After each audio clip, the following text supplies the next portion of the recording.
আসসালামু আলাইকুম ওয়া রাহমাতুল্লাহি ওয়া বারাকাতুহু।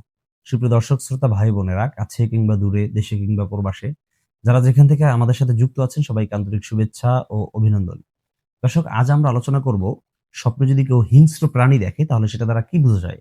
হিংস্র প্রাণী কখনো দেখছি যে আমাকে তাড়া করছে, ধাওয়া করছে, অথবা হিংস্র প্রাণী দেখে আমি ভীতি সন্ত্রস্ত হয়ে আত্মগোপন করেছি।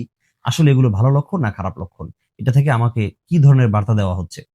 মনে রাখবেন, সুলেমানি খাবনামার ভিতরে এবং ইসলামর ফালনামা গ্রন্থে বিস্তারিত আলোচনা করা হয়েছে। একেকটা প্রাণী দেখার ভিন্নতার কারণে স্বপ্নের ব্যাখ্যা ভিন্ন হয়ে যেতে পারে। আরো বিশদভাবে মোহাম্মদী খাবনামার ভিতরে এসেছে, যদি কেউ লাল গরু স্বপ্ন দেখে তখন সেটার ব্যাখ্যা ভিন্ন হবে। কালো রঙের গরু দেখলে সেটার ব্যাখ্যা ভিন্ন হয়ে যাবে। ষাঁড় গরু দেখলে সেটা ব্যাখ্যা ভিন্ন হবে। যদি কোনো গাভী দেখে তখন সেটার ব্যাখ্যা ভিন্ন হবে। এভাবে শুধু গরুর ভিতরেই অনেক প্রকার করা হয়েছে।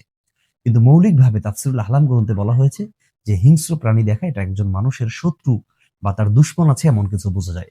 এখন আপনি আসেন যে হিংস্র প্রাণীটাকে আপনি কিভাবে দেখেছেন? একটু উদাহরণ দিয়ে বুঝিয়ে বলি। আমি একটা বিজন মরু প্রান্তর দিয়ে হেঁটে যাচ্ছি। হঠাৎ করে আমার সামনে একটা হিংস্র প্রাণী পড়েছে, বাঘ, ভাল্লুক বা অন্য যেকোনো কিছু। পড়ার সাথে, সাথে সে আমাকে দেখে দৌড়ে চলে গেছে এবং আমাকে দেখে সে আত্মগোপন করেছে। তাহলে এর দ্বারা বোঝা যায় শত্রু আপনার কাছে পরাস্ত হবে। শত্রু আপনাকে কোনো ক্ষতি সাধন করতে পারবে না। শত্রুর যত প্রকার আ আপনার অপচেষ্টা আছে, তার যে এই চক্রান্ত আছে, এগুলো সব ব্যর্থ হয়ে যাবে। এবার ২য় নাম্বার আসি, যে আমি হাঁটছি, হঠাৎ করে আমার সামনে কোনো প্রাণী পড়েছে, হিংস্র প্রাণী যাকে দেখলে মানুষ ভয় পায়। এমনটা দেখে আমি নিজে পালিয়ে গেছি, আমি নিজে আত্মগোপন করেছি অথবা কোথাও দৌড়ে চলে গেছি। এমনটা যদি কেউ স্বপ্ন দেখে তাহলে এর দ্বারা বোঝা যায় যে শত্রু তার উপরে যেকোনো সময় চক্রান্ত ষড়যন্ত্র করে তাকে একটা ফাঁদে ফেলতে পারে এবং সেই ফাঁদে সে পা দিয়ে ফেলবে, এমন সম্ভাবনা রয়েছে। এরকম কিছু যদি স্বপ্ন দেখেন তখন আপনাকে ২ টা কাজ করতে বলব। ১ নাম্বার হলো, আপনি শত্রু দমনের জন্য আল্লাহ রাসূল যে দোয়াটা শিখিয়ে দিয়েছেন, আল্লাহুম্মা ইন্না নাজআলুকা ফি নুহুরিহিম ওয়া নাউযু বিকা মিন শুরুরিহিম, এই দোয়াটা বেশি, বেশি পড়বেন, বিশেষ করে সকাল সন্ধ্যায়। ২য় নাম্বার হলো, আপনি অবশ্যই নিজেকে সর্বোচ্চ পর্যায়ের সেফটি দিয়ে তারপর চলবেন। বিশেষ করে রাত্রিবেলা একা, একা কোথাও না যাওয়া, কেউ ডাক দিলে একাকী তার সাথে গমন না করা।